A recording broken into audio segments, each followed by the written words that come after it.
나는 착한 여자가 난 싫어요, 사실은. 착한 여자 짜증나요, 짜증나. 우리 생태마을에 50, 60이 다 돼갖고 암이 걸려갖고 오는 분들 많아요. 특히 자매들.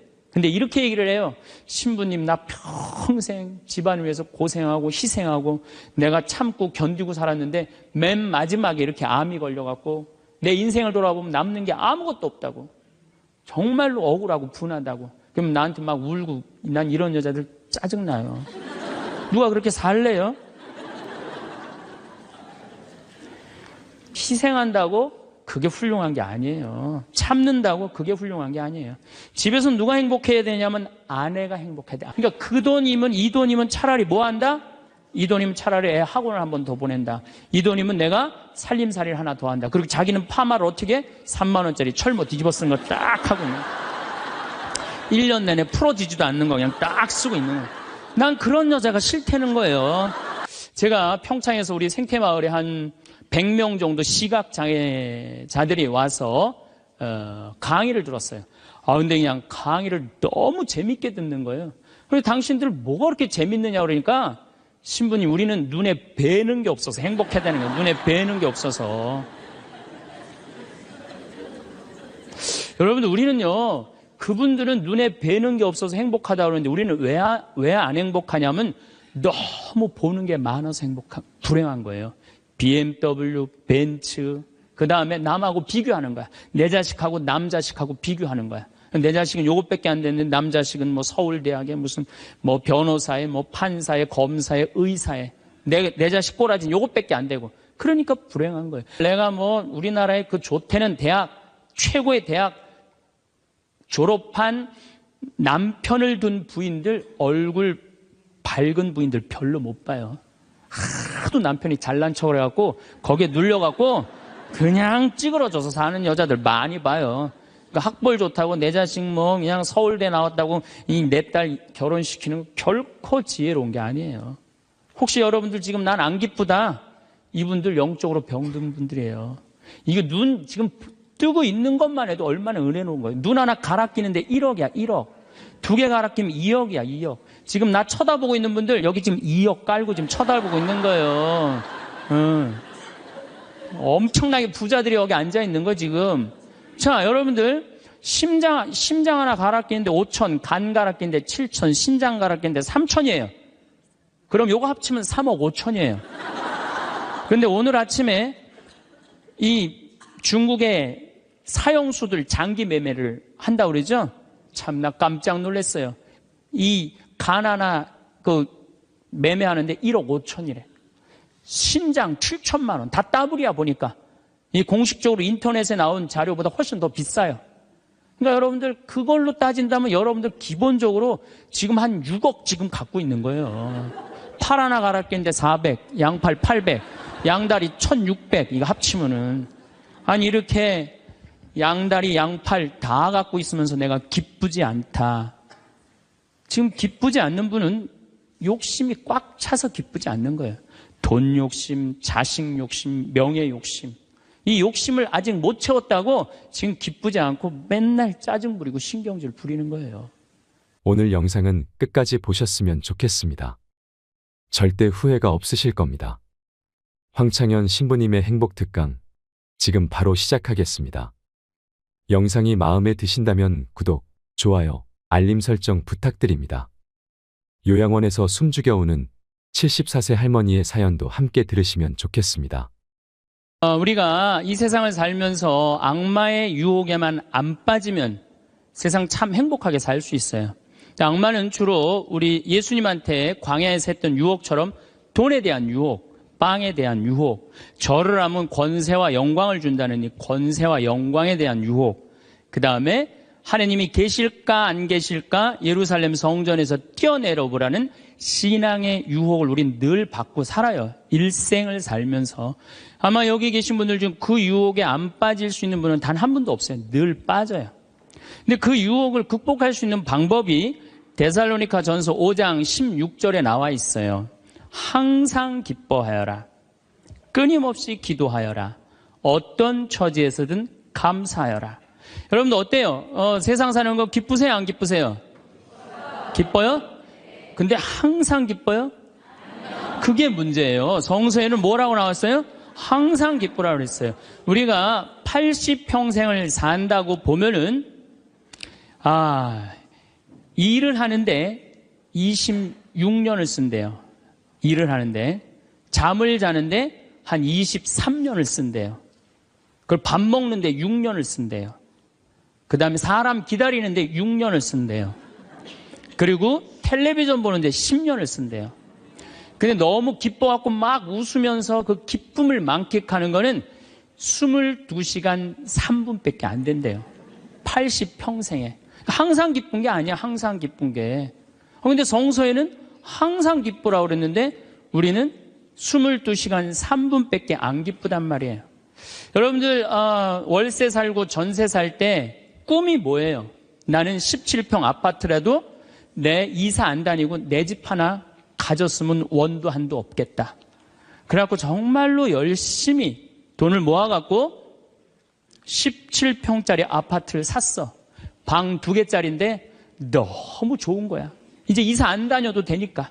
그래갖고 쓸고 닦고 그냥 그 방 2개 그냥 빛이 번쩍번쩍 나요.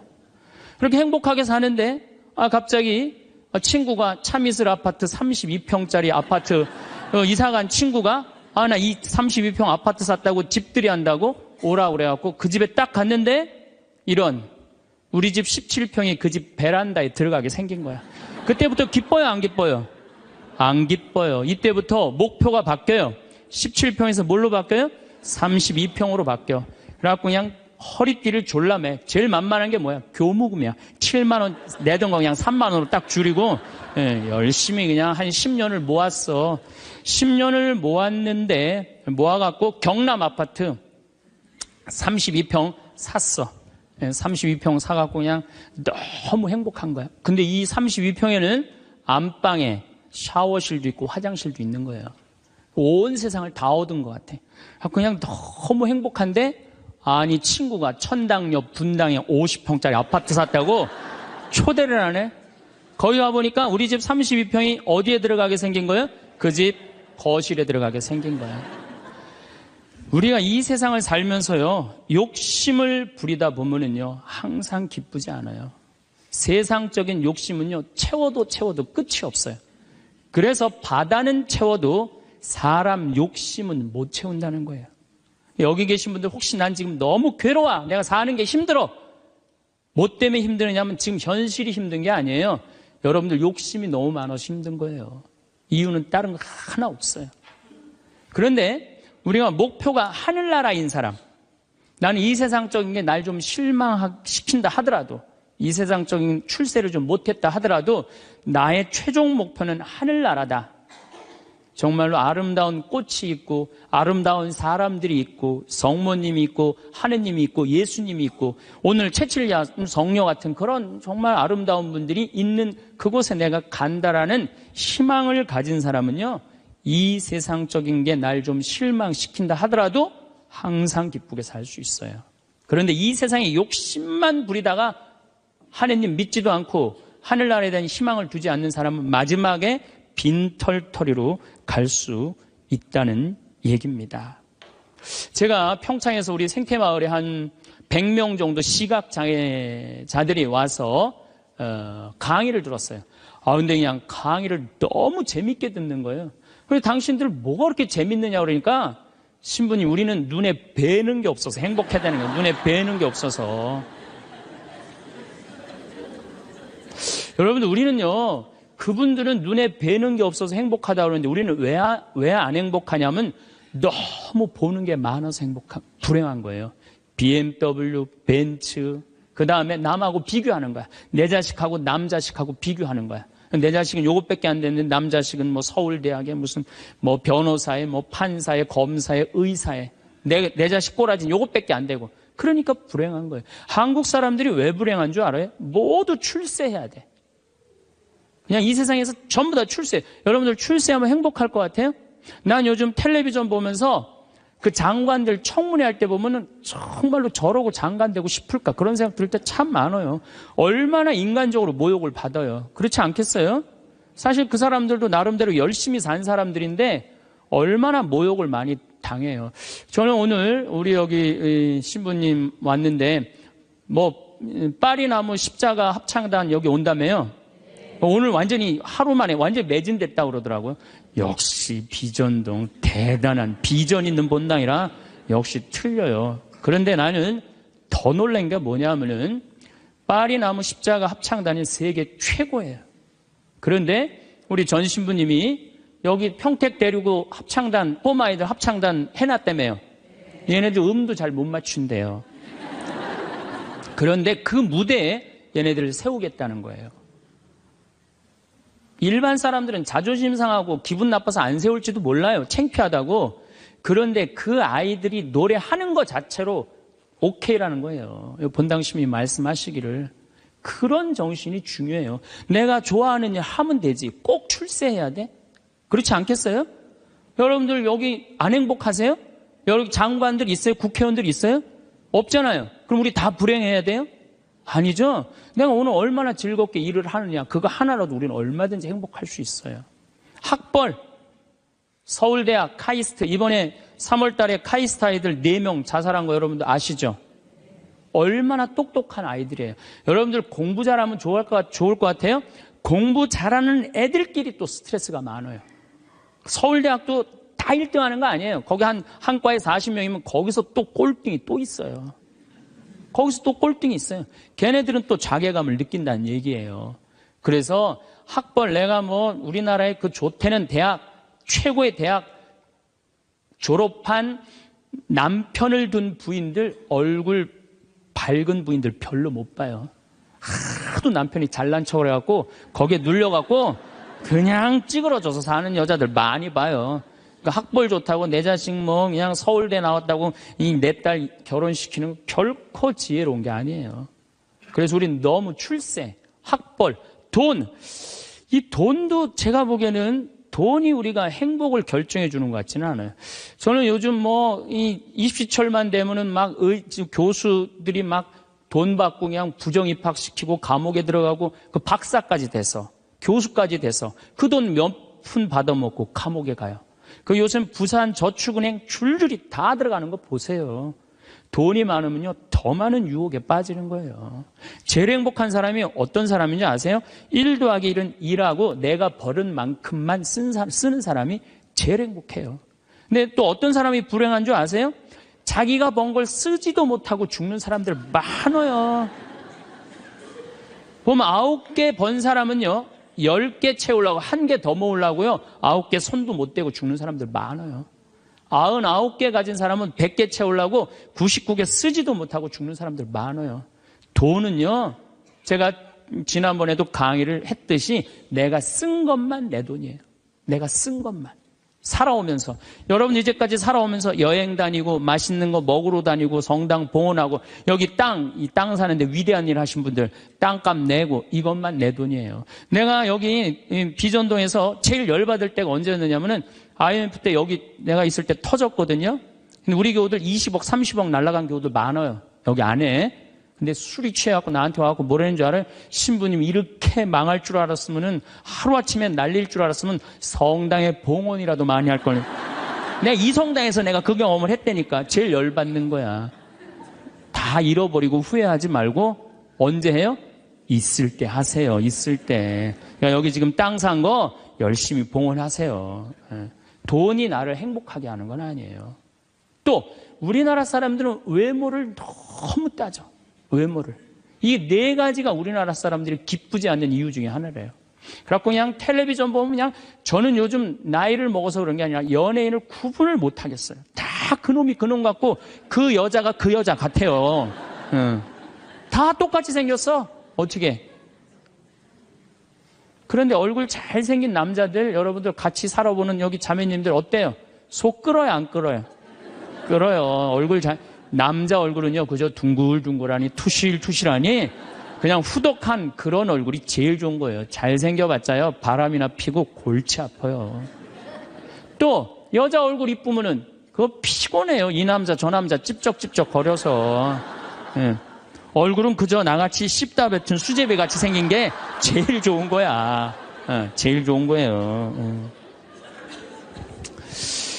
우리가 이 출세, 학벌, 돈, 외모만 매달리지 않고 나 생긴 대로만 사는 사람은요, 너무 즐겁게 살아요. 우리나라 직업 행복 지수 1등이 사진작가예요. 사진작가.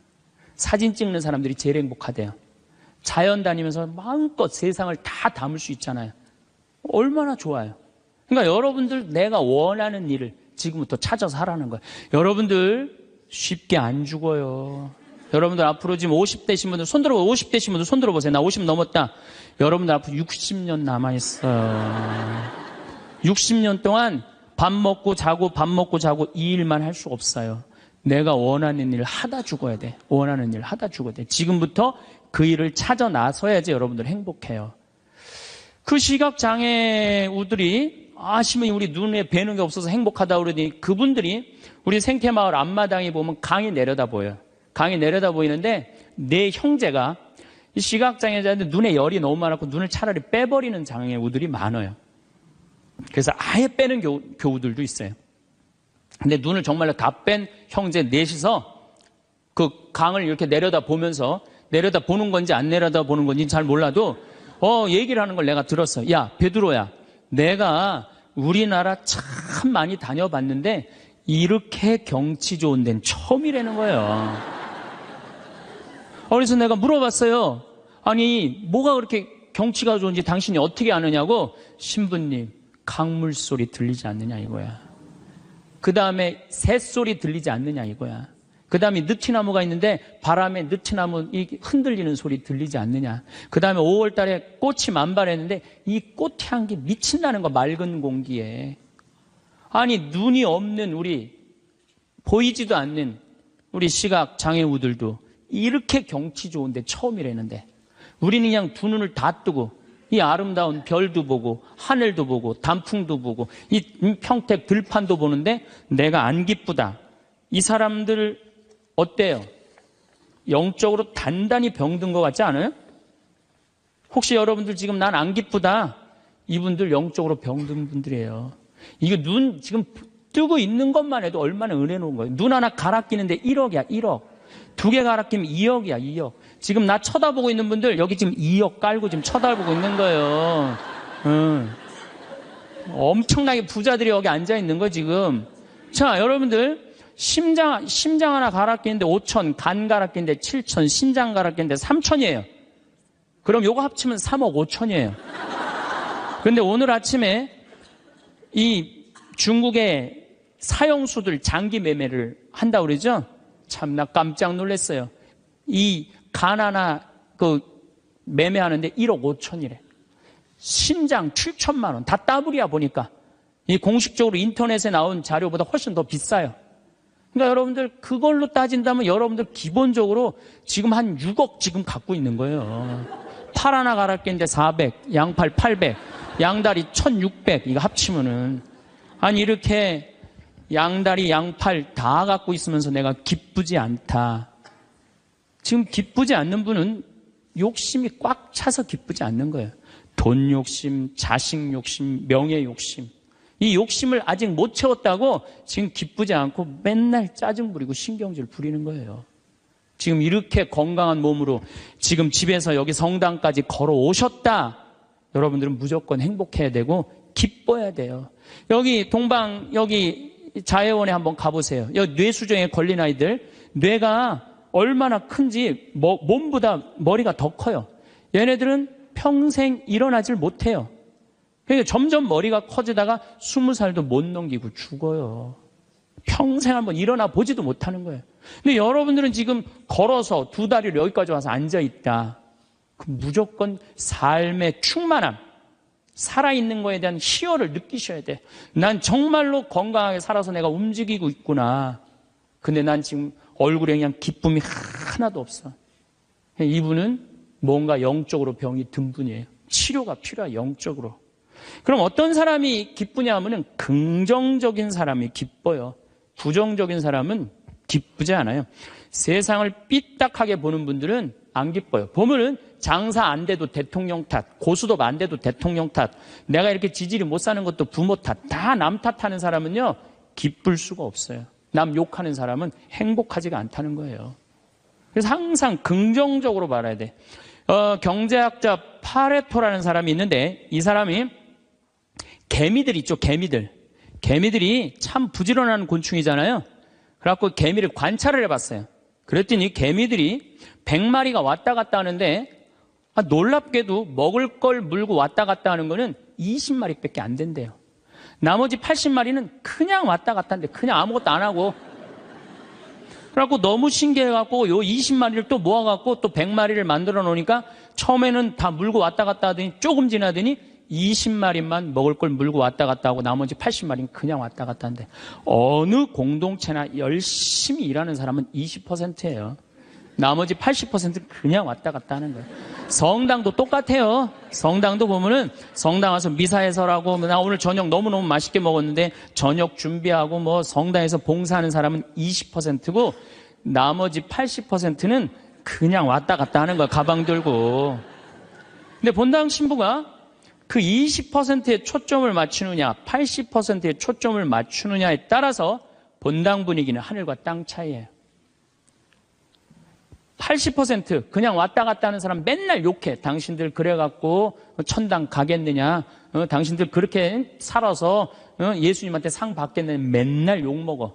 그러면 20% 열심한 20%가 무슨 생각을 하냐면 나는 뭐야? 난 정말 집안일도 다 뒤로 하고 하느님 일 이렇게 열심히 하는데 칭찬 한 번도 받은 적이 없어. 그럼 그 사람들 기운 빠져요. 성당 분위기 쫙 떨어지는 거예요. 그런데 그 20% 당신들 때문에 우리 성당 움직인다. 당신들은 하느님이 보내준 천사다. 정말로 고맙다. 이러면 20%가 으쌰으쌰 해갖고 신나게 움직이면은 나머지 80%도 얼떨결에 따라오는 거예요. 이게 바로 성당 분위기예요. 긍정적인 면을 강조하느냐 부정적인 면을 강조하느냐 엄청난 차이가 나요. 여러분들 남편들 100% 마음에 들어서 데리고 살아요? 한 20%만 마음에 들어도 데리고 사는 거예요. 술은 안 먹지 않느냐, 때리지는 않지 않느냐, 월급은 제때제때 갖다 주지 않느냐. 만약에 마음에 안 드는 80%만 맨날 말하면요, 그 부분은 못 살아요. 긍정적인 걸 보는 거 중요한 거예요. 내가 여기 비전동에 5년 있다가 경기도 광주 능평성당이라는 데를 갔어요. 저 개인적으로는 이 비전동이 사실은 우리 수원교구에서도 최고의 본당이라고 자부를 해요. 교우들도 정말로 착하고 말 잘 듣고. 근데 딱 갔더니 여기는 우리 박건순 신부님이 딱 저조소 했는데 거기 가보니까 아무것도 없어. 그냥 성당은 천막에다가 옆은 콘테이너에다가 바닥은 맨 흙이야. 거기 그냥 바닥에 흙에서 막 원추리 붓꽃이 막 피는 거야. 제대 꽃꽂이가 필요 없어. 알아서 펴주니까. 갔는데 분당 요한성당에서 500명을 주고 경기도 광주에서 100명을 주고 경기도 죽전성당에서 150명을 줬어요. 750명이야. 딱 갔는데 안 그래도 성당도 허접한데 아니 그 죽전에 사는 그 교우들이 우리 쪽으로 주교님이 발령을 냈단 말이에요. 이제 능평성당으로 가라고. 근데 거기서 전화가 왔어요. 교우들이. 신부님, 우리가 이제까지 죽전성당 짓느냐고 그렇게 애를 썼는데 또 신설성당으로 우리 집으로 가라고 그러더니 이 말이 됩니까? 자기네들끼리 회의를 했는데 안 오기로 결정을 했대요. 자, 제가 그 안 온다는 150명하고 싸웠을 것 같아요? 안 싸웠을 것 같아요? 안 싸웠어요. 왜? 그분들 와봤자 더 골치 아파요. 더 골치 아파요. 그래서 오지 말으라고 그랬어요. 근데 나한테 600명이야. 근데 우리 이 능평성당은 이 버스를 타고 이 능평 교우들이 분당으로 나가면은요, 버스 한 번이면 가요. 근데 우리 성당으로 오려면 2번을 갈아타야 돼. 그러니까 교우들이 다 분당으로 나가는 거예요. 미사 참여에 이제 딱 150명이 오는 거, 150명이 주일날. 내가 여기 떠날 때 주일날 여기 1700명이 왔거든요. 내가 막 떠날 때 여기가 주일날. 1700명 맨날 하다가 150명 오니까 이건 사람도 아닌 거예요. 숫자가. 너무 좋더라고요. 그래갖고 미사 딱 11시 미사 한 대. 한 대니까 미사 끝나면 맨날 돼지를 한 마리씩 잡는 거예요. 맨날 돼지를 먹는 거야. 맨날. 내가 내면 총회장이 내고 총회장이 내면 부회장이 내고 돌아가면서. 그때는 돼지가 한 마리에 15만 원밖에 안 했거든요. 그래도 내가 가정방문 다니면 막 개 키우는 집에 있으면 뭐 이런 걸 키우냐고 먹자고 그냥. 잘 아실 거예요. 내가 얼마나 좋아하는지. 그래갖고 그냥 맨날 성당 마당에서 불을 지펴놓고 맨날 먹는 거야. 그런데 놀랍게도 우리 성당 마당이 분당으로 나가면요, 마당이 보여요. 그 분당 미사 참여 나가는 교우들이 맨날 성당 마당에서 그냥 불이 지글지글 일어난단 말이야. 저게 뭔가 하고 교우들이 자꾸 하나 둘씩 오기 시작하는 거야. 점점 교우들이 느는 거예요. 근데 이 1년이 지났는데 죽전에서 안 오겠다는 교우들이 전화가 왔어요. 자기네들이 회의를 했는데 오기로 결정을 했대요.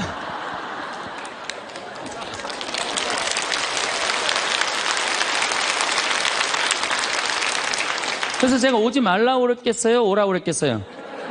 대환영이라고. 그래서 오라고 떠났던 교우들이 다 오는데 교우들이 1000명이 됐어요. 1년에. 근데 또 이제 아파트가 조금씩 들어가고 2년 만에 2000명이 됐어요. 그냥 너무 즐겁더라고요. 또 거기는 교우들이 그 시골 교우들이라 산에 가고 개구리 잡아오고 뭐 하여튼 난 황교 운동하는 신부인데 너구리 잡아오고 별걸 다 잡아와.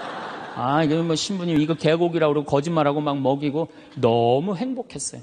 그 예수 부활 대축일 끝나고 사순절 끝나고 예수 부활 대축일 미사 끝나고 난 다음에 숫자가 조금이니까 엠마오를 가도 회장단하고 안 가고 본당 교우들 다 가자. 우리 그땐 또 IMF 망해갖고 노는 사람이 너무 많았어요. 다 가자니까 너무너무 좋아하는 거야. 내가 애들한테 물어봤어요. 초등학교, 중고등학교 애들한테 야, 니네들 지금 학교 가는 게 중요하냐? 예수님 부활해갖고 지금 우리 엠마오 가는데 엠마오 가는 게 중요하냐? 그랬더니 애들이 엠마오 가는 게 중요하다는 거예요. 야외 학습 신청해. 그래갖고 엠마오 100명씩 데리고 평창에 놀러 가고. 너무너무 즐거운 거예요. 점점 즐거운 거. 교우들이 3년째 됐는데 성당을 자꾸 짓재는 거예요. 이제 교우가 2000명으로 늘어나니까. 나는 안 짓는다. 얼마나 아름다우냐. 그냥 땅바닥에서 그냥 원추리 붓꽃 피고 그러는데. 아니, 짓재는 거예요. 그럼 저 보자. 그래갖고 3년 9월에 시작해갖고 4년 부활절 입당을 했어요. 7개월 만에 성당을 줬어요. 7개월 만에. 우리 교우들이 봉헌식 하는 날, 또 봉헌식 하는 날도 내가 초등학교 애들한테 물어봤어요. 얘들아, 지금 하느님 집이 젖었는데 학교가 중요하냐? 성당 봉헌하는 게 중요하냐? 성당 봉헌하는 게 중요하대요. 그래서 니네들 오후 2시에 봉헌 쉬니까 오전에 학교 갔다가 조퇴 다 하고 와라. 애들이 조퇴하고 100명이 왔어. 100명이. 수요일 날 봉헌식을 했는데. 그 교우들이 그래. 우리가 언제 이렇게 성당을 줘서 봉헌을 했느냐고. 나는 사목 목표가 고객 만족이 아니라 고객 기절이에요. 교우들이 기절할 때까지 나는 한다. 그래서 여러분들 여기 어른들 바닷가 갔던 거 생각나요? 700명? 가서 그냥 3박 4일 동안 기절하면서 놀았잖아요. 근데 그때도 내가 이루지 못한 일을 여러분들이 올해 우리 전 신부님이랑 저 앞에 땅 사신 거 너무 대단한 거예요. 기쁨은요, 모든 일이 일어나는 거예요. 그러니까 교우들이 기절한 상태에서 너무 행복하니까 자기 주머니에서 돈 나가는지도 모르고 막 내는 거예요. 깨보니까 성당이 젖은 거예요. 깨보니까. 기쁨은요, 모든 일이 이루어져요. 분열이 있고 미움이 있고 징후가 있는 데는요, 아무 일도 안 일어나지만은 기쁨이 있는 데는요, 기적이 일어나게 돼 있는 거예요. 그래서 여러분들 우리가 기쁘게 사는 거는 아주 중요해요. 기쁘게. 그 어떤 사람이 기쁘냐? 긍정적인 사람이 기뻐요. 긍정적인 사람이. 성모님은 긍정적이셨을까요? 착했을까요?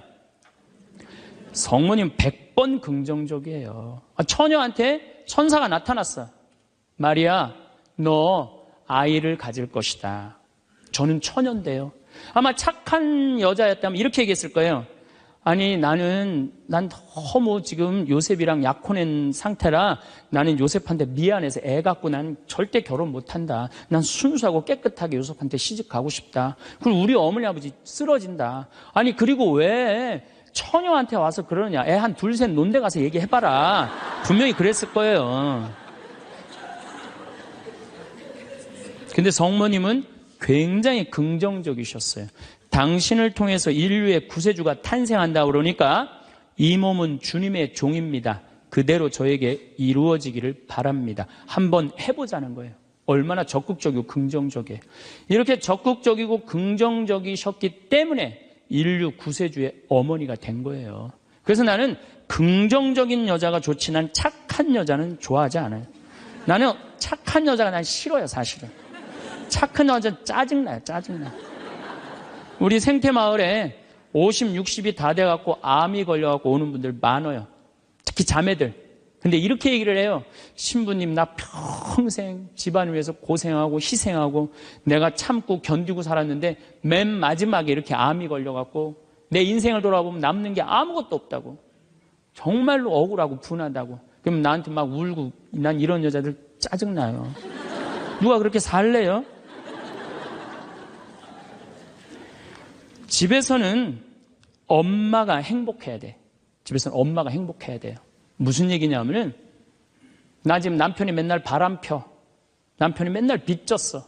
시어머니 모시는 거 너무너무 지겨워. 그래갖고 맨날 머리 하얀 거 딱 띄고 그냥 맨날 누워있어. 그래갖고 애가 그냥 학교 끝나고 엄마 나 학교 다녀왔어. 그냥 저 집 식구만 보면 신경질이 나는데 애까지 학교 다녀왔고 그래서 나보고 어쩌라고. 이러는 엄마는요, 애들이요 집을 겉돌기 시작해요. 겉돌기 시작해. 엄마가 행복하지 않는 집 애들은요 집 밖을 나가 떠돌아다니게 돼 있는 거예요. 맨날 지겨워 죽겠다. 입만 열면은 죽었으면 좋겠다. 이렇게 말하는 엄마 있는 집의 자녀들은요 집에 안 들어가요. 집에 들어가면 맨날 엄마가 입에서 나오는 소리가 죽었으면 좋겠다, 지겨워 죽겠다, 내 팔자야 이러면은요 애들은 겉돌기 시작하는 거예요. 그러면 겉돌아갖고 나가갖고 떠돌아다녀서 3년을 떠돌아다니면요 진짜 골치 아픈 애가 돼서 돌아와요. 근데 엄마가 너무너무 기뻐. 엄마는 학교 다녀왔어. 우리 아들, 딸 수고했어. 공부하느냐고 얼마나 힘들었어. 엄마가 맛있는 간식 사놨거든, 만들어놨거든. 딱 안아주면은요 애는 간식 먹으면서 집에서 행복하게 살 수 있어요. 집에서는 누가 행복해야 돼? 엄마가 행복해야 돼. 그러니까 여기 계신 분들, 내가 행복한 게 결국은 누가 행복한 거야? 자식이 행복한 거예요. 그러니까 누구한테 잘해줘야 돼? 엄마한테, 본인한테 잘해줘야 돼요. 희생한다고 그게 훌륭한 게 아니에요. 참는다고 그게 훌륭한 게 아니에요. 집에서 누가 행복해야 되냐면 아내가 행복해야 돼, 아내가. 근데 우리나라 대한민국의 아내들은요 희생하고 인내하고 참아요. 더욱이 성당 다닌 사람들은 자기가 십자가 진다고 생각하고 파마 한번 하면은 보통 제대로 좀 잘 뽑으려면 한 10만 원 정도 들고, 여기 뭐 트리트먼트 뭐 영양 뭐 이거 하려고 그러면 한 20만 원 정도 들잖아요. 그러니까 그 돈이면, 이 돈이면 차라리 뭐 한다? 이 돈이면 차라리 애 학원을 한 번 더 보낸다. 이 돈이면 내가 살림살이를 하나 더 한다. 그리고 자기는 파마를 어떻게? 3만 원짜리 철모 뒤집어 쓴 거 딱 하고 있는, 1년 내내 풀어지지도 않는 거 그냥 딱 쓰고 있는 거예요. 난 그런 여자가 싫다는 거예요. 그런 여자가. 그래갖고 이제 아침에 이제 남편이 출근할 때 보면 막 또 그게 또 부풀러 갖고 사자 머리 풀어 헤쳐놓은 것처럼 막 이러고 눈 이상하게 또 여보 다녀와. 다녀오게 하고 난 다음에 다녀오라고 그래야죠. 허벅지 뜯어진 치마도 좀 입고, 가슴 파인 것도 입고, 향수도 딱 뿌리고, 머리도 딱 한쪽으로 딱 묶고 예쁘게 하고 여보 다녀와. 그래야지 남편이 야, 나 이쁜 마누라 이거 위해서 내 다녀와야 돼, 이런 생각이 들지. 그냥 머리는 뭐 그냥 이래고 그냥 잠도 그냥 개슴치레하고 다녀오라고 그러면. 근데 또 대한민국 남자들은 착해요. 또 다녀오랜다고 저녁에 여보 나 다녀왔어. 근데 아직도 사자머리를 하고 그냥. 여러분들, 우리 평창에 읍내에 룸사롱이 있어요. 근데 룸사롱이 있는데 내가 오후 2시에 목욕을 갈 때가 있어요. 근데 우리 평창 목욕탕이 읍내에도 있지만 이 동네에 떨어진 목욕탕이 하나 있어요. 근데 그 목욕탕에서는 봉고를 운영을 해요. 시골 사람들 42개리가 있거든요. 그러니까 시골 사람들이 목욕하려고 그러면 전화하면 봉고 가서 데리고 와요. 근데 거기 아가씨들도 전화하면 우리 그 목욕탕이 봉고를 가지고 데리고 와요. 내가 목욕 2시에 갈 때 그 아가씨들이 같이 봉고를 타고 들어올 때가 있어요. 내릴 때 보면은요 정말로 저런 여자들하고 무슨 술 마시나 하고 술을 먹을까 이런 생각이 들어요. 하여튼 밤새 술 먹고 그래서 겨우 이제 정신 차리고 나오니까 이상하잖아요. 근데 나도 이제 목욕탕 들어오고 그 아가씨들도 목욕탕 들어가. 그런데 목욕이 끝나고 그 아가씨들이 꾸미고 나오면요 들어갔던 아가씨들이 아니에요. 얼마나 예쁜지요. 술이 확 땡긴다니까 그 아가씨들 보면은. 여기 계신 여러분들도 본인한테 조금만 투자하면은, 본인을 조금만 가꾸면은 참 예쁠 거예요. 근데 자기 무슨 군인이야? 철모 딱 쓰고 옷도 1년 내내 그냥. 지금도 내가 분명히 여기 방송 촬영한다고 그랬는데 다 까만 옷 입고 왔어. 좀 이쁜 옷 좀 입고 오라고 그랬더니 그 누가 이 보면은 좋겠어요. 결코 그게 잘하는 게 아니에요. 자기한테 투자하는 게 누구를 기쁘게 해주는 거냐면 자식하고 남편을 기쁘게 해주는 거야. 내가 결혼 20년이 됐어. 내가 자식 생일 차려주고 남편 생일 차려주고 시부모 생일 다 차려줬어. 근데 정작 내 생일이라고 뻑적지게 차려놓기가 좀 그렇잖아요. 그렇죠, 여러분들? 우리 자매님들 그러시죠? 생일은 생일인데 아무도 안 알아주니까 미역국을 하나 딱 끓여놨어. 근데 역시나 남편이 웬 미역국을 훌딱 먹고 나가버렸어. 그럼 그때부터 울기 시작하는 거예요. 응? 20년 동안 내 생일 한번 기억을 못 해주고 저렇게 무심할 수가 있느냐고. 혹시 저녁에 내 생일 기억해 줄까? 저녁에 그날따라 술이 떡이 돼갖고 들어왔어. 그럼 이제 나한테 와갖고 이제 신세한탄을 하는 거야. 신부님, 나는 내가 결혼한 지 20년이 돼갖고 정말로 먹고 싶은 거, 쓰고 싶은 거, 입고 싶은 거 안 하고 내 자식들 저렇게 키우고 살림살이 이렇게 했는데 20년 동안 내 생일 한 번도 기억해 주지 않는다고. 난 정말로 너무 불행하고 슬프다고. 그리고 막 나한테 와서 우는 여자들, 난 그런 여자들이 싫어요. 자, 내가 생일이야. 내 남편이 기억을 못하는 것 같아. 그럼 오후에요, 남편 직장 근처에 나가세요. 나가고 전화하세요. 여보, 내가 결혼한 지 20년째 생일이고 내가 지금 50번째 내 생일이야. 내가 오늘 생일이 너무 기뻐, 즐거워. 난 너무 행복해 사는 게. 그래서 오늘 생일을 맞이해서 내가 한턱 쏠 테니까 나와. 내가 내면 되지. 그걸 그냥 기억해 줄래나 안 해줄래나 역시 올해도 안 해주는구나. 그리고 울고 그냥 청승을 떨어요. 난 그런 여자가 싫다니까요. 내가 내면 될 거 아니에요. 그렇죠? 내가 멋있게 내면 될 거 아니에요. 무슨 돈으로 애 휴학시키고 학교 무슨 학교야. 엄마 생일도 모르는 놈 대학 보내서 뭐해요. 그렇지 않겠어요? 결혼 25주년이 됐어. 10주년도 까먹더니 20주년도 까먹더니 25주년은 기억해 줄래나. 한 달 전부터 계속 기다리는 거. 혹시 결혼기념일 뭘 해줄까. 근데 역시 그날도 그냥 넘어갔어. 나한테 와갖고 신부님, 난 결혼 25주년 동안 한 번도 기념일을 선물을 받아본 적이 없다고. 그럼 막 눈물 흘리는 그런 여자들이 난 싫어요. 결혼 25주년인데 남편이 기억을 못하는 것 같다. 그럼 어떻게 하시면 돼요? 여보, 내 결혼 25주년인데 이번에 제주도가 7대 경관으로 뽑혔대. 내가 예약해놨거든. 일주일 동안 다 다음 주 휴학 휴가 내. 같이 갔다 오자. 내가 내면 되지. 내가 내면 되지 않겠어요? 근데 자기를 위해서 투자하는 걸 나쁘다고 생각해요. 그리고 20년 동안 인상을 쓰고 사는 거예요. 그리고 그 집을 전부 어둡게 만드는 거예요. 집에서 누가 행복해야 돼? 아내가 행복해야 돼. 아내가 행복해야 돼요. 집에서 누가 행복해야 되냐면은 며느리가 행복해야 돼. 며느리가 스트레스를 받고 남편한테 스트레스를 받고 자식한테 스트레스를 받으면요, 시부모는요 더 미치는 거예요. 뭐가 기쁘다고 시어머니를 모시겠어요. 그러니까 여기 있는 우리 형제님들, 내가 남은 인생 이게 참 안 죽는 게 문제예요. 옛날에는요, 평균 연령 46세 때는요, 조금 못 살아도, 남편이 속색여도, 시부모가 힘들게 해도 다 참고 살았어요. 왜 참고 살았는지 아세요? 몇 년만 참으면 죽을 거니까.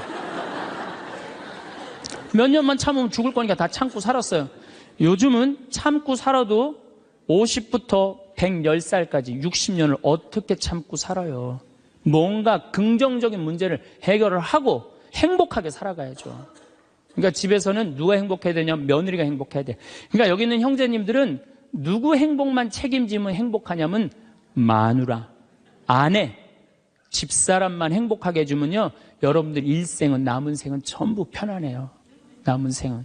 그래서 집에서는 이제는 21세기는 누가 행복해야 되냐면 여자가 행복해야 돼. 여자가 행복해야지 모두가 행복한 시대가 오는 시대가 됐다는 얘기예요. 성모님도 뭐라고 그랬어요? 내 영혼이 주님을 찬송하며 나를 구하신 하느님 생각에 내 마음 기뻐 뛰노나이다. 성모님이요 그렇게 불행하게 산 게 아니에요. 굉장히 행복하게 사셨어요. 내 마음 기뻐 뛰논다. 그리고 인류의 구세주를 계속 키우셨는데 얼마나 행복하겠어요. 물론 마지막 날 아들 돌아가신 거 너무너무 마음 아팠지만은 금방 살아났잖아. 3일 만에. 그렇지 않아요? 근데 우린 뭐 통고의 어머니, 뭐 고통의 바다 이러는데 내가 보기에는 성모님은요, 굉장히 행복한 분이에요. 내 마음 기뻐 뛰논다고 그랬잖아요. 또 성모님이 엘리사벳을 찾아갔을 때 엘리사벳이 뭐라 그래? 주님의 어머니가 나를 찾아주시다니 이게 어찌된 일입니까? 내 태중에 있는 이 아기도 기뻐서 뛰놀았다고 그래. 세례자 요한도 성모님의 어머니가 오니까 이게 얼마나 생동감 있는 찬양이에요. 성서에는 슬픈 것만 있는 게 아니라는 거예요. 기쁨이 너무 많다는 거예요. 결정적으로 우리가 예수님을 십자가상의 예수님만 생각하는데 그렇지 않다는 거예요. 요한복음 13장에 보면 예수님이 제자들의 발을 씻어줘요. 발을 씻어주고 난 다음에 마지막 유언을 해요. 뭐라고 유언을 하냐면은 나는 포도나무요 너희는 가지로다. 너희들이 정말로 내 옆에 붙어 있으면은 많은 열매를 맺을 것이다. 내 곁에 떠나지 말아라. 나하고 하나가 됐으면 좋겠다. 그리고 제자들을 향해서 뭐라 그래요? 아버지, 이 사람들이 하나 되게 해주십시오. 아버지와 내가 하나이듯이 이 사람들도 하나 되게 해주십시오. 그리고 나는 간다. 내가 가야만이 누가 오신다? 성령께서 오신다. 너 성령께서 오시면 너희들은 물어볼 게 아무것도 없다. 그리고 맨 마지막에 이런 말씀을 하세요. 내가 이 말을 너에게 하는 이유는 내 기쁨이 너희 안에 흘러 넘치게 하려는 것이다. 자, 예수님이 제자들의 발을 씻어줬어요. 최후에 만찬을 했어요. 그리고 마지막 유언을 했어요. 유언 맨 끝에 뭐라고 그랬냐면 내가 이 말을 하는 이유는 내 기쁨이 너희 안에 흘러 넘치려는 것이다. 지금은 고통의 시간이 다가오지만은 나중에 마지막 날에 하늘나라의 문이 열리면 너희들은 물어볼 것도 아무것도 없고 그 하늘나라를 얻었다는 기쁨에 너희들 가슴이 터질 것이다. 그러니까 여러분들 내가 구원받았다는 확신이 있는 사람들은요, 이 세상 힘들어도 이 세상이 좀 나를 실망시킨다 하더라도 내가 마지막에 하느님 아버지 집에 간다라는 확신이 있다면은 어떨 것 같아요? 항상 기쁠 수 있어요. 항상 기쁠 수 있어. 근데 여러분들이 지금 어디에 욕심이 꽉 차 있느냐면은 이 세상에 욕심이 꽉 차 있는 거예요. 그렇기 때문에 여러분들이 참 신앙인이 못 되는 거예요. 신앙의 기본은 기쁨이다. 그래서 사도 바오로가 저는 항상 기뻐하여라. 이 말 굉장히 심오한 얘기 같아요. 그러고 난 다음에 끊임없이 기도하여라. 이거 아주 또 중요한 얘기죠. 여러분들 어떠세요? 우리 천주교 교우들 기도 참 열심히 해요. 근데 무슨 기도를 열심히 하느냐면 간구 기도를 너무 열심히 해. 이 미사 지향을 내가 우리 생태마을에 피성 참 1년 내내 많이 와요. 구역장님, 반장님들, 노인대학, 레지오, 별 개인, 프레스티움, 별 단체가 다 와요. 정말 열심한 사람들이 우리 생태마을에 오세요. 근데 미사 지향을 보면은요, 기가 막혀요. 전부 뭐냐면은 대학 입시 합격해달라는 거. 그 다음에 딸 결혼시켜달라는 거.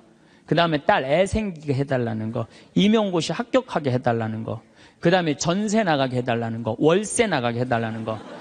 지금 분쟁이 걸려있는데 분쟁 잘 되게 해달라는 거. 이런 게 미사 지향이에요. 여러분들 진정한 미사 지향은 내 영혼의 구원을 위해서. 오늘 나를 위해서 미사 넣으신 우리 교우가 한 분인데 난 너무너무 고마워요. 나를 위해서 미사를 넣어야 돼요. 근데 우린 너무너무 간구 기도가 많아. 간구 기도를 자꾸 하느님께 드리다 보면은 내가 신앙이라는 건 내가 하느님의 뜻을 실천하려고 신앙생활하는 거예요. 근데 간구 기도를 자꾸 하다 보면은 나중에 보면 하느님이 내 뜻을 실천하고 있어.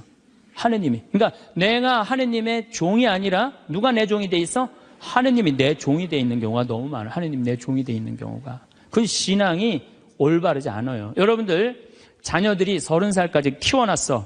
그랬더니 자녀가 와갖고 어머니 아버지 나 이렇게 30살까지 키워주셔서 너무 감사합니다. 차를 좀 그랜저로 바꿔드릴까요? 핸드폰을 좀 좋은 걸로 큰 걸로 바꿔드릴까요? 텔레비전 LED로 바꿔드릴까요? 집을 천당역 분당으로 옮겨드릴까요? 이런 자식은 토요일날 온다면 기다려져요? 안 기다려져요? 기다려지죠? 근데 올 때마다 엄마 나 이번에 우리 애가 대학 들어가는데 엄마 학비 좀 대줘. 거기 땅 있잖아. 그거 팔아갖고 학비 좀 손자 학비 좀 대줘. 엄마 나 차 좀 바꿔줘. 엄마 나 집 좀 강남으로 가게 좀 돈 좀 줘. 맨날 올 때마다 징징거리면서 달라고 그러는 자식. 엄마 나 토요일 날 집에 갈게. 그러면 무서워요, 안 무서워요? 무섭죠? 하느님도 똑같아요. 이렇게 하면 눈 두 개, 콧구멍 두 개 그냥 다 주셨는데 여러분들이 묵주기도 9일기도 책 딱 펼치고 묵주 딱 붙잡으면요. 하느님이 깜짝 놀라는 거야. 이번 때 뭘 달라고 저게 또 9일기도 시작하나. 그렇게 많이 줬는데 헌금이나 많이 하면서 달라면 내가 이해를 해. 여러분들 1,000원짜리하고 10,000원짜리가 길 가다가 만났대요. 1,000원짜리가 10,000원짜리한테 물어봤대요. 너 요즘 어떻게 지내느냐? 그랬더니 10,000원짜리가 나 요즘 너무 바쁘다고 한국 시리즈 야구 구경도 가야 되고 연극도 보러 가야 되고 갈비도 먹으러 다녀야 되고 여행도 다녀야 되고 교회도 다녀야 되고 너무 바쁘다고. 이 파리 나무 십자가 공연도 보러 가야 되고 너무 바쁘다고. 그러니까 10,000원짜리가 또 예의상 1,000원짜리한테 물어봤어요. 그러는 너는 어떻게 지내느냐? 그랬더니 1,000원짜리 하는 말이 나는 사는 게 하나도 재미가 없어. 그날이 그날 같고 매일 똑같아. 뭐가 그렇게 그날이 그날 같은데? 그랬더니 1,000원짜리가 하는 말이 나는 하는 일이라고는 성당 다니고 성당 다니고 또 성당 다니고 성당만 다녀 그러더래요. 아니 하느님한테 헌금이나 많이 하면서 시키면 내가 이해를 해. 딸랑 1,000원 주면서 뭐 이렇게 부탁하는 게 많아요. 미사 예물도 그래. 내가 보면은 이렇게 10,000원짜리 미사 예물 넣고 막 10명씩 쓰는 사람들 많아요. 그 한 사람당 1,000원이야, 한 1,000원. 내 얘기가 아니야. 내 동창 신부 얘기예요. 내 동창 신부님 얘기예요. 송영호 뻘건이 신부님 얘기예요. 나 좋은 거 배웠어요. 그 신부님한테. 아니, 하느님한테 미사 예물을 내면서 1,000원을 내면서 10,000원을 내면서 10명을 쓰면 어떻게 해. 그러니까 하느님이 1,000원 받고 너무 바빠요. 자꾸 간구 기도를 하다 보면 하느님을 시험하게 돼요. 자꾸 간구 기도를 하다 보면. 하느님은요, 감사 기도, 찬양 기도를 드릴 때요, 여러분들, 하느님께 뜨거운 마음이 생기는 거예요. 내 청춘 다 바쳐 자식 농사 지었는데 자식들은 명절에도 얼굴 한 번 안 내밀더이다. 허망하고 외롭기 짝이 없는데 내 신세 무엇으로 달래줄까? 이런 생각이 들 때가 없으신가요? 부모는 자식을 위해서라면 물불 가리지 않습니다. 자식들을 장성시킨 것도 모자라서 결혼 비용에 사업 자금에 손주까지 돌봅니다. 하지만 자식 잘 키워 호강을 바란 적도 없건만 이 거친 세상 손발 닳도록 살아내며 키웠건만 자식들은 명절에 얼굴 한 번 보기 힘듭니다. 그렇게 자식의 평생을 헌신한 대가는 초라하고 외롭기 그지없는 나의 노년입니다. 여기 치매로 요양원에 입소한 한 할머니도 마찬가지였습니다. 이 할머니는 날이 갈수록 치매와 망상 증상이 심해졌고 결국에는 자녀와 손주들도 까맣게 잊고 말았습니다. 심지어 밥을 떠서 입에 넣는 것조차도 잊어버렸습니다. 요양원 직원들이 식사 수발을 해드려야만 간신히 입안의 음식물을 우물거릴 수 있었습니다. 그러던 어느 날 할머니가 약간 정신이 돌아와서 요양보호사를 보며 말했습니다. 아이고 고맙다 딸아. 내가 나를 이렇게 편하게 지내도록 똥 오줌도 받아주고 씻겨주고 먹여주니 너는 참 예쁜 딸이구나. 그리고는 요양보호사의 손에 선물이라며 사탕을 쥐어주셨습니다. 하지만 한 달 뒤 할머니 임종이 다가왔습니다. 병원에서는 가족들에게 할머니의 임종을 전화로 알렸지만 다들 바쁘다고 핑계대며 아무도 달려오지 않았습니다. 결국 요양원 원장과 요양보호사가 할머니 마지막 가시는 길을 눈물로 배웅했습니다. 이젠 좋은 곳에 가셔서 편히 지내세요. 어르신 수고 많으셨어요. 할머니는 눈물로 환송하는 요양원 원장의 손을 꼭 잡은 채 무언가 말하고 싶은 것을 다 말하지 못하고 그렇게 쓸쓸히 운명하셨습니다. 한편 자식들은 할머니가 임종한 후 한나절이 지나서야 나타났습니다. 어머니의 마지막 모습도 보지 않은 채 사설 구급차에 어머니를 실어 곧장 화장터로 떠나버렸습니다. 요양원에 남겨진 할머니의 옷 몇 벌은 모두 쓰레기 봉지에 담아서 버려달라고 부탁하고 떠났습니다. 요양원 원장은 그렇게 할머니의 유품을 정리하다가 작은 수첩을 발견했습니다. 그 수첩을 펼쳐보니 할머니가 요양원에 입소하기 전 할머니가 비교적 의식이 뚜렷할 때 틈틈이 적어둔 메모가 적혀 있었습니다. 집 판 돈 1억 원은 큰아들이 가져감. 논 판 돈 5,500만 원은 작은 아들이 가져감. 밥 한 돈 3천만 원은 딸 시집 비용으로 줌. 이제 남은 건 영감 묘지와 내 병든 몸뚱아리뿐. 이제는 자식 3남매에게 더 줄 게 없어 미안함. 자식에게 신세지지 말아야 하는데 걱정임. 이것이 할머니께서 돌아가시기 전에 남긴 마지막 글이었습니다. 여러분, 자식한테 재산 물려줄 생각하지 마세요. 여러분들이 만약에 70살에 다 살았다고 생각하고 자식들한테 재산을 물려주는 순간, 여러분들은 자식도 잃어버리고 재산도 잃어버리고 인생도 잃어버리는 것입니다. 70살에 자식들한테 재산 주면 자식이 계속 찾아오고 용돈 주고 하지 않습니다. 찾아올까요? 안 찾아올까요? 용돈도 안 주고 바쁘다는 핑계로 찾아오지도 않는 경우가 참 많습니다. 그래서 10월 2일 날 노인의 날에 무슨 법이 발효가 됐냐면 불효자 방지법이 발의가 됐습니다. 불효자 방지법을 들어보셨나요? 불효자 방지법이 뭐냐면 내가 재산 주고 다 줬는데 집도 줬는데 자식이 용돈도 안 주고 찾아오지도 않으면 내가 준 재산, 내가 준 집을 다시 찾아올 수 있는 법입니다. 너 나한테 용돈도 안 주고 나 책임도 안 지니까 원래 내 재산이니까 내가 다시 갖고 올게 하는 겁니다.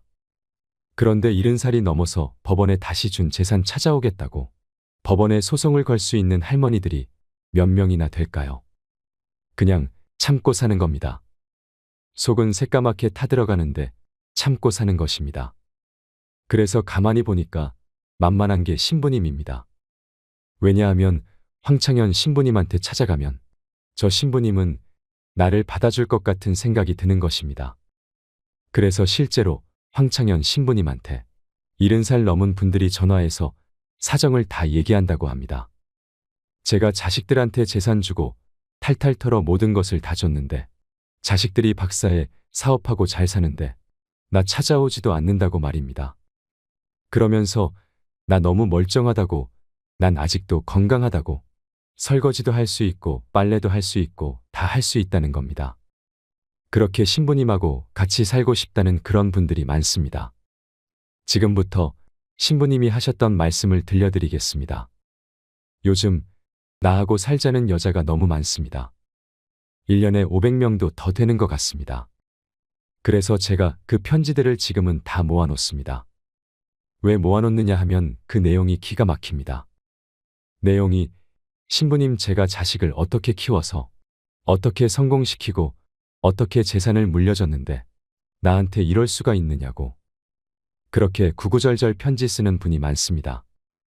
그런데 그 자식 재산은 찾아올 생각하지 않고 신부님이 자식보다 낫다는 생각이 드는 겁니다. 나하고 살자고 그렇게 얘기를 하십니다.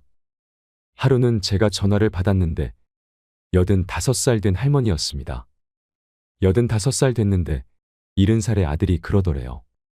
어머니, 나 이제 어머니 어차피 모셔야 되고 어머니도 이제 나하고 같이 살아야 되지 않느냐. 그러니까 나한테 5천만 원 있고 어머니 3억 있는데 그 돈 나한테 주면 내가 아파트 분양받아서 어머니 모시고 살겠다고. 자기는 5천만 원 투자하고 엄마는 3억 투자하고 자기가 모시고 살겠다고 자기가 들어가서 사는 건데 말은 자기가 모시고 산다고 말하더랍니다. 근데 이 할머니가 이런 생각이 들었답니다. 내가 살면 얼마나 사나. 아들이 아파트 얻겠다는데. 그래서 그 3억을 주고 들어가서 살기 시작했대요. 여러분들, 나이를 먹어서 자식이 내 집에 들어와서 사는 거랑 내가 자식 집에 들어가서 사는 건 하늘과 땅 차이입니다. 만약에 자식이 들어와서 사는데 마음에 안 들잖아요. 나가라고 그러면 됩니다. 근데 만약에 내가 자식하고 같이 살겠다고 합쳤는데 자식이 너무 마음에 안 들어. 며느리가 너무 마음에 안 들어. 그리고 대개 80된 분들은 며느리가 몇 살쯤 되냐면 60살쯤 됩니다. 60살쯤 되는 며느리는 눈에 뵈는 게 없는 사람들입니다. 그럼 누가 나가야 될까요?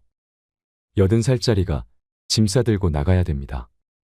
80살짜리가 나가야 돼요. 이게 현실입니다. 제가 며칠 전에도 들은 얘기입니다. 6억을 들고 할머니가 아들 집으로 들어갔대요. 6억을 들고 들어가든 60억을 들고 들어가든 그건 아무 상관이 없습니다. 자식 집에 들어가서 사느냐 안 사느냐 그게 중요한 거예요. 그런데 6억을 들고 들어갔는데 냉장고에 있는 사과도 마음대로 못 먹겠더라는 겁니다. 왜냐하면 이거 혹시 며느리가 손자 주려고 갖다 놓은 거 아닌가 싶더라는 거죠. 그래서 전화를 했대요. 얘야, 나 이거 먹어도 되느냐고. 왜 그러고 사느냐 이거예요. 그냥 혼자 편안하게 6억짜리면 3억짜리 아파트 가고 3억은 은행에다 넣어놓고 한 달에 100만 원만 써도 30년을 먹고 살 수 있는데 왜 그렇게 사느냐 이거예요. 그리고 이제 여러분들의 인생의 주인공은 누구냐면 여러분들입니다. 자식이 여러분들에게 효도할 수 없습니다. 이제는 효도는 할 수 없는 세상이에요. 제가 아주 단언을 합니다. 여러분, 효도는 할 수도 없고 받아 먹을 수도 없는 세상이에요. 여러분들 110살까지 산다고 생각을 해보세요. 110살 먹은 엄마가 90살 먹은 아들한테 전화해서 얘야, 너 왜 나 요즘 안 찾아와 그러면은 90살 먹은 아들이 당황스럽지 않을까요? 엄마가 아직도 안 죽은 건가? 죽었는지 안 죽었는지 헷갈리는데 가끔씩 엄마가 전화해서 너 왜 나 안 찾아오냐 물으면 90살 먹은 아들이 당황스러울까요? 안 당황스러울까요? 당황합니다. 90살 된 아들은 엄마가 살았는지 죽었는지도 모릅니다. 여러분 중에 80세, 90세 된 어머니가 계신다면 하루에 몇 번 생각하시나요? 떨어져 살면 일주일에 한 번도 생각 안 할 때도 많을 겁니다. 일주일에 한 번도 말이죠. 근데 엄마는 오로지 자식만 생각하는 겁니다. 왜냐면 자기 인생을 살 줄 몰라서 그러는 것입니다. 자기 인생을 사는 사람은 자식이 있든 없든 자식이 찾아오든 안 찾아오든 아무 상관없이 자기 인생을 살아갑니다. 근데 자기의 삶이 없는 사람은 오로지 자식만 쳐다보고 110살 때도 90살 먹은 아들한테 너 왜 나 안 찾아와? 나 너밖에 없는데 그러면 아들이 엄마가 지금 죽었다가 살아난 건지 살았다가 죽은 건지 아들이 헷갈립니다. 이제는 효도는 없는 시대입니다. 다시 이야기로 돌아와서 85살 된 분이 이러저러해서 70살 때 들어와서 아들하고 살기 시작했다고 합니다. 그런데 75세가 돼도 안 죽고 80이 돼도 안 죽더랍니다. 나이를 먹으면 먹을수록 돈이 더 필요합니다. 그래서 83살에 아들한테 500만 원만 달라고 했대요. 왜냐면 3억을 줬으니까 500만 원을 달라고 할 자격이 있는 거죠. 근데 그때부터 아들이 2년 동안 말을 안 하더래요. 저는 아들 편입니다. 생각을 해보세요. 여러분들, 이 아들은 엄마하고만 사는 게 아닙니다. 60살 된 며느리하고 사는 거예요. 며느리가 맨날 뭐라고 그럴 것 같나요? 나 시어머니하고 사는 거 지겨워. 당신이 택해, 엄마야 나야. 그래도 모시고 살아야지 어떡해. 어머니 보고 어딜 나가라고 그러냐고. 아들이 맨날 이렇게 달래고 달래는 와중에 그런 상황도 모르고 500만 원 내놓으라니까. 이 아들이 엄마 쳐다보기가 싫은 겁니다. 2년 동안 아들이 말을 안 하더래요.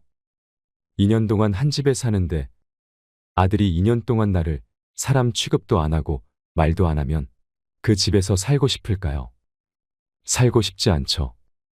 그러니까 나이를 먹으면 또 어떤 문제가 있냐면 안 보이죠? 안 들리죠? 기억은 까무락까무락 그러죠. 여기 아프죠? 저기 아프죠? 그러면 그 입에서 나 행복하다, 나 기쁘다 이런 말이 안 나옵니다. 아이고 지겨워, 아이고 사는 거 힘들어 죽겠어. 차라리 죽는 게 나아 맨날 이 말만 합니다. 좋은 소리도 여러 번 들으면 짜증나는데 지겹다, 죽겠다, 섭섭하다는 소리 10년 이상 들으면요. 정말로 아들이 죽고 싶을 만큼 힘들 겁니다. 그러니 2년 동안 말을 안 하는 걸 거예요. 이 할머니도 그 집에서 사는 게 너무 자존심이 상하는 겁니다. 그러니까 나한테 전화해서 신부님 생태마을에 있는 방 하나를 달래는 겁니다.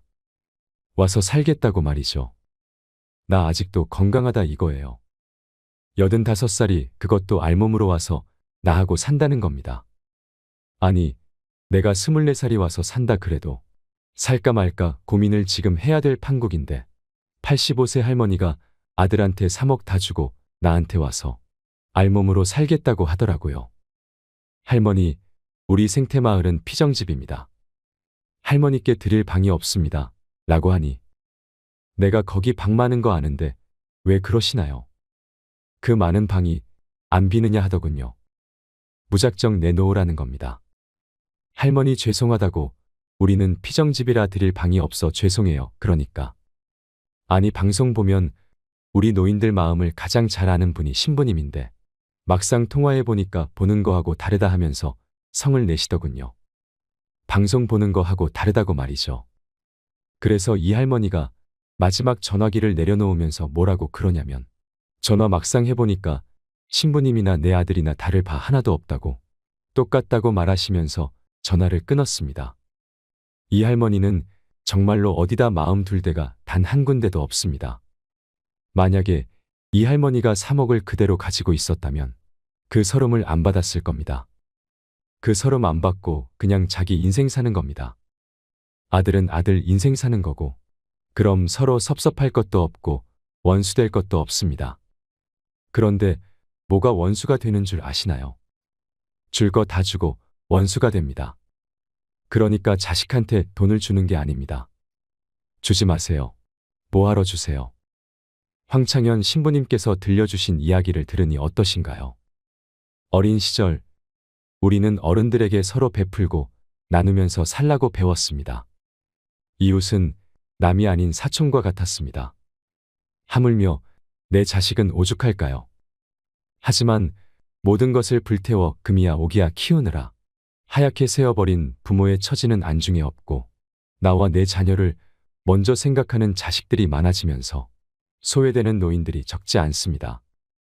세월은 장마철 도랑의 급류처럼 멈춤없이 흘러서 10년이면 바뀐다던 강산은 이제 1년도 못 가 흔적도 없이 사라지는 세상이 되었습니다. 그래서 우리의 삶도 멈춤없이 100세까지 흘러가게 되었습니다. 그래서 이 정신없는 세상은 우리가 노년을 다른 관점으로 보아야 함을 요구하고 있습니다. 내 자식 하나 잘 된다면 집안 기둥뿌리까지 뽑아주고 싶은 것이 부모의 마음 이치이지만 그렇다고 내가 사는 집까지 자식에게 꼭 물려주어야 되겠습니까? 대부분의 노부모들은 오직 자식이 잘 돼야 한다는 생각으로 정작 본인은 돌보지 않습니다. 혹여나 자식이 손가락질 당할까, 자식이 나를 버려도 이웃에 알리지 않는다 합니다. 하지만 자식을 위해서 내 재산 다 주고 나면 그 뒤에는 무슨 일이 일어날는지요. 어떤 분들은 자식들이 상속을 받자마자 몰래 이사하고 전화번호도 바꿔버렸다 합니다. 그래서 아들, 딸 전화번호도 모른다고 합니다. 안타깝게도 우리나라는 OECD 가입 국가 중 노인 빈곤율과 자살률이 가장 높은 국가이며 독거노인의 자살률은 훨씬 더 높습니다. 부양해주는 자식이 없어 혼자 사는 독거노인 수도 많습니다. 노인들의 사회적 고립과 외로움이 심화되고 있고 아무도 모르게 쓸쓸히 임종을 맞이하는 이른바 고독사도 크게 늘고 있습니다. 심지어 젊은 세대들에게는 고령화 시대에 적응하려면 부모를 버려야 한다라는 말도 나올 정도로 우리 노인들의 처지는 곤란해졌습니다. 그렇다면 내 자식들이 그렇게 해맑게 웃던 내 새끼들이 정말로 우리 부모들을 짐으로 여기는 것일까요? 혹독한 세상 풍파를 다 겪은 일부 시청자분들은 제 생각이 순진하다며 너털 웃음 지으실 수 있겠습니다만 제 생각에는 우리의 아이들이 정말로 그렇게 생각하지 않을 수도 있다 생각합니다. 부모가 자식을 키우는 동안, 자식이 부모를 따르는 동안 무언가 문제가 생긴 것일 수도 있는 겁니다. 부모와 자식은 한 집에서 지내는 동안 어느 시점에서부터 둘 사이에 줄이 그어집니다. 그 줄이 겹쳐서 흠이 되고 그 흠은 구덩이가 되고 그 구덩이는 이제 서로 건너지 못하는 골짜기가 되었습니다. 우리 부모와 자식은 그 골짜기를 사이에 두고 서로 원망하며 사랑하고 사랑하면서 원망합니다. 부모가 자식을 사랑하듯 자식 또한 밉다 해도 진정으로 부모를 미워할 수는 없습니다. 그래서 부모와 자식 간의 관계를 하늘이 내려준 천륜이라 하는 것 아닐까요? 그렇다면 우리가 노후에 이 골짜기를 건너 사랑하는 부모와 자식으로 다시 재회하기 위해선 무엇을 해야 할까요? 여기 올해 85살인 오씨 할아버지가 있습니다. 할아버지는 재력가입니다. 빌딩 한 개에 집을 2채 정도 갖고 있습니다. 그리고 서너 개 은행에 숨겨놓은 현금과 주식 투자금까지 합치면 재산이 엄청납니다.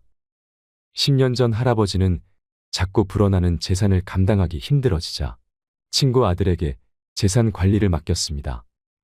그리고 본인은 이 나이에 큰 집에 살아봤자 뭐 하겠나 싶으셔서 아내와 함께 시골의 조그마한 전원주택에서 살고 있습니다. 그의 사남매 자녀는 일주일에 한 번씩 식구들과 찾아와서 부모와 시간을 보내는 효자 효녀들입니다. 할아버지 부부는 서로 경쟁하듯 찾아와 주는 자녀들이 고맙기만 합니다. 그러나 할아버지는 상속에 대해선 아주 냉정하였습니다. 가끔 손주들이 대학을 간다거나 결혼을 할 때, 아니면 약간의 사업자금이나 집 살 돈을 도와달라고 하면 내주지만 재산을 물려주는 것에 대해선 딱 잘라 거절합니다. 아버님, 제가 한 살이라도 젊을 때 상속받아야지요. 장남의 이런 짜증 섞인 푸념에도 막무가내입니다. 그런데 어느 날 할아버지의 재산 관리를 맡고 있는 친구의 아들이 이렇게 물어보았다고 합니다. 어르신, 왜 그렇게 상속을 안 해주시나요? 그러자 할아버지의 대답은 일관됐습니다. 내가 자식에게 재산 상속하는 날이 바로 효자가 불효자가 되는 날이야. 우리는 이 할아버지 말을 새겨들을 필요가 있습니다. 우리는 20년에서 30년 일한 걸로 은퇴 이후 거의 50년을 더 살아야 합니다. 때문에 더욱 철저하게 대책을 세울 필요가 있습니다. 그때 가면 어떻게든 되겠지라고 생각하거나 아이들을 좀 키워놓고 그때부터 준비해야겠다고 생각하면 그땐 너무 늦을 수 있습니다. 대비는 빠르면 빠를수록 좋지만 그게 아니더라도 반드시 나의 노후를 위한 돈을 조금씩 따로 모아두시는 걸 추천합니다. 예전에는 대가족 제도여서 한 집에 증조할머니, 할아버지, 아버지, 아들이 살면서 가정 내 임종이 당연하였습니다. 아들과 손자들이 돈을 벌려고 나가면 며느리와 손자 며느리의 병 수발을 받았지요. 하지만 지금은 이런 모습이 거의 없습니다. 현실적인 관점에서 서민인 나는 벌 수 있는 돈과 쓸 수 있는 돈이 한정되어 있습니다. 같은 돈으로 최고의 효과를 내기 위해서는 내 인생의 특정한 시점에서 지나치게 돈을 쓰는 일은 위험할 수 있습니다. 나의 노후를 준비하지 않고 교육비를 올인하게 되면 은퇴 후 무려 50년을 자식에게 의지해야 하는데 저는 과연 그걸 자녀들이 좋아할지 의문입니다. 자식들이 견디고 견디다가 결국에는 키워주신 건 감사하지만 솔직히 내 인생을 즐길 수 없어서 부담스러워요. 이런 말을 하지 않을까요? 모든 부모는 아이를 사랑합니다. 그래서 사랑의 표현은 무한대로 해줄 수 있지만 금전적으로는 냉정하게 생각해 보아야 하지 않을까요? 제가 아는 어느 부모님은 자식에게 이런 말을 반복했습니다. 너에 대한 지원은 딱 대학 등록금까지다. 그리고 사교육비도 많이 쓰지 않으셨습니다.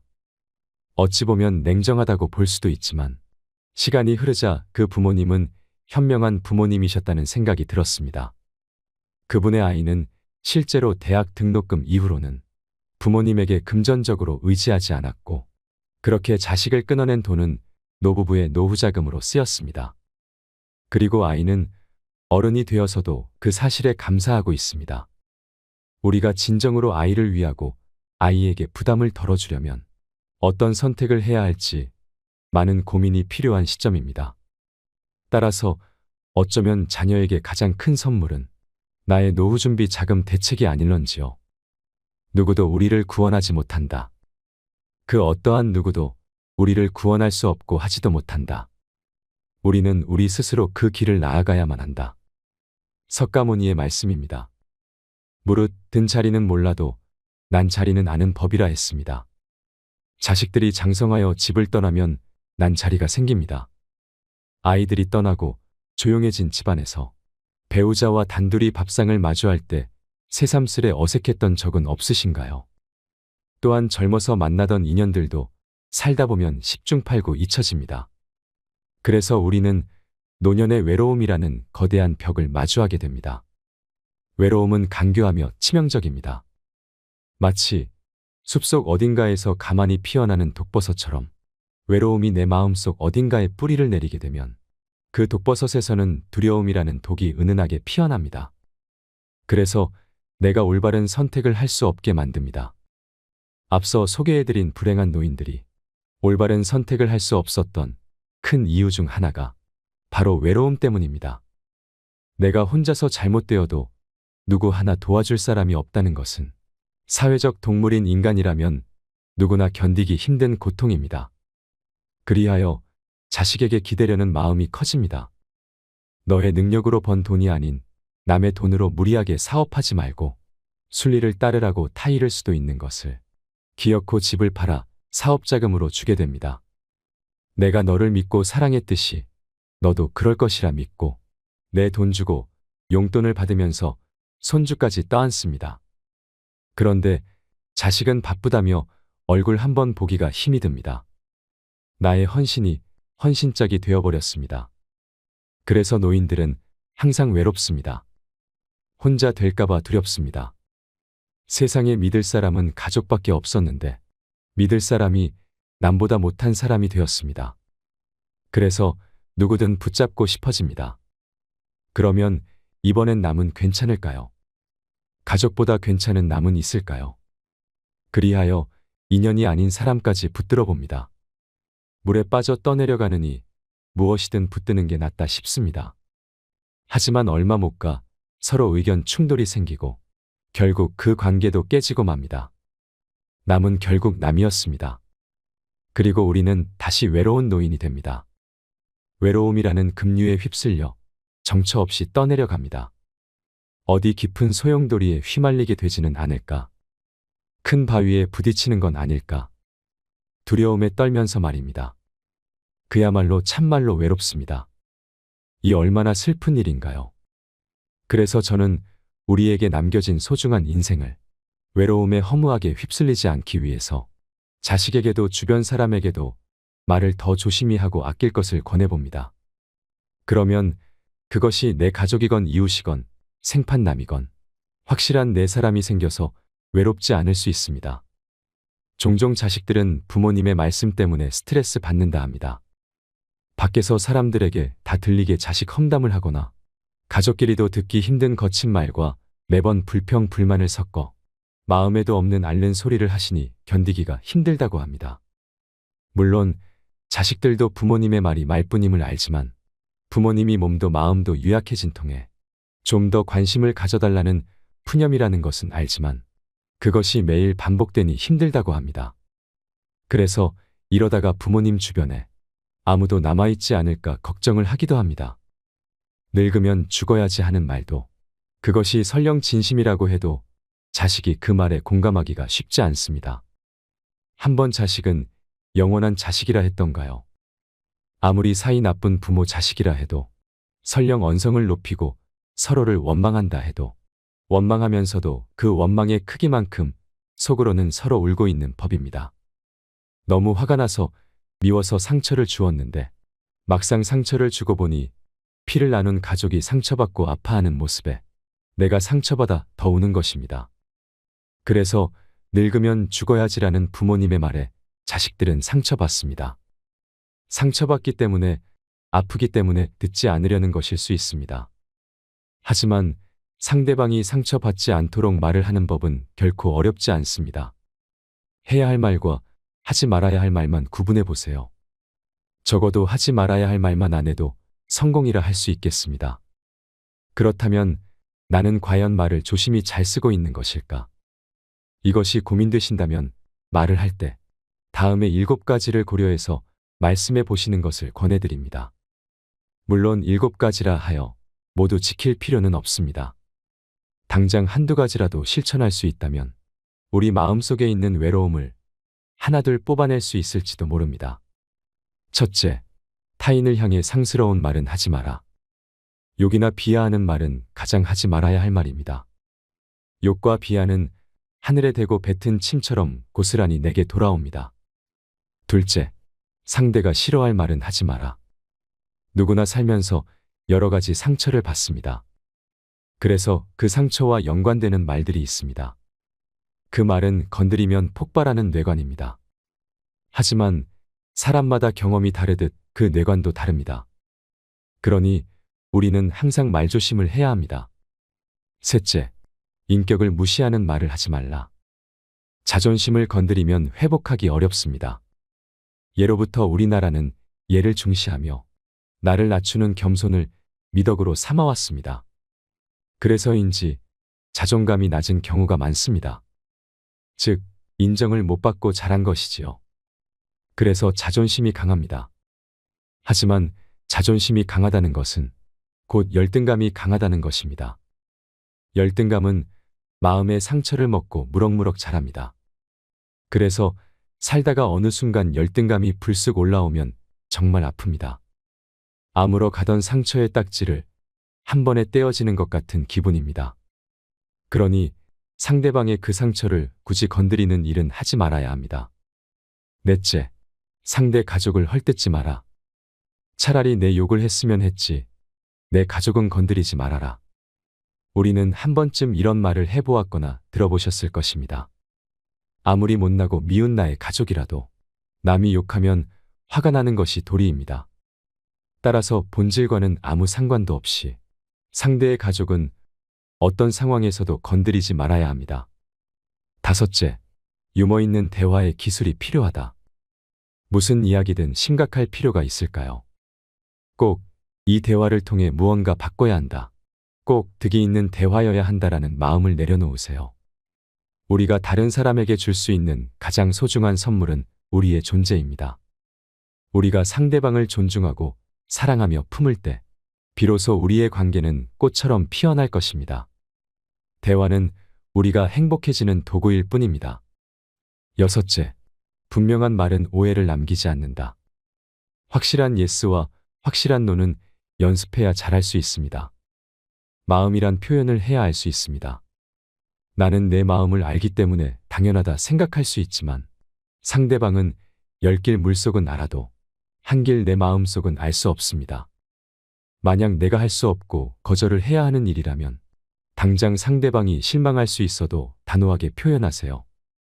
그래야 나중에 서로 오해하는 일이 없어집니다. 일곱째, 비비꼬는 꽈배기 말은 절대 하지 말자. 마음이 꼬여 있을 때는 차라리 침묵하는 게 낫습니다. 그런 마음이 올라오는 상대가 있다면 무언가 그 상대가 마음의 평정을 깨는 요소가 있는 것입니다. 우리는 그것을 보고 상극이라 표현합니다. 나와 상극은 되도록 만나지 않거나 가족이라 어쩔 수 없다면 차라리 침묵을 지키세요. 이렇게 7가지 말 비법을 알아두고 입을 열 때마다 떠올려 보세요. 내가 어떤 사람인지 정 모르겠다 하시면 핸드폰으로 평소 내가 하는 말을 녹음해서 들어보세요. 그러면 제3자의 입장에서 내가 평소에 어떤 말투를 쓰는지, 어떤 억양으로 말하는지, 그래서 타인에게 어떤 사람으로 비춰지는지 보일 것입니다. 사람은 정신만 멀쩡하면 나이가 들어도 젊은 시절의 마음을 잃지 않습니다. 젊은 사람은 나이와 함께 쌓이는 연륜이 없는 반면 나이 든 사람은 젊은 시절에 겪은 온갖 경험을 기억하고 있습니다. 인생은 60부터라는 말이 유행입니다. 60대와 70대를 할머니 할아버지로 부르는 일은 옛말이 되고 있습니다. 동서양을 대표하는 미남 배우 톰 크루즈와 양조위는 환갑의 나이에도 여전히 여심을 흔들고 있고 70대 노인들이 높은 산에 거뜬히 오르고 이제 외모만으로는 나이를 가늠하기가 불가능하기 때문입니다. 그래서 젊은 70대 우리는 아직 청춘이다라는 낭만적인 말이 울려 퍼지는 시대를 살고 있습니다. 만약 여러분이 치아가 없으면 한 살이라도 젊으실 때 망설이지 말고 임플란트 해놓고 맛난 것 많이 드시기 바랍니다.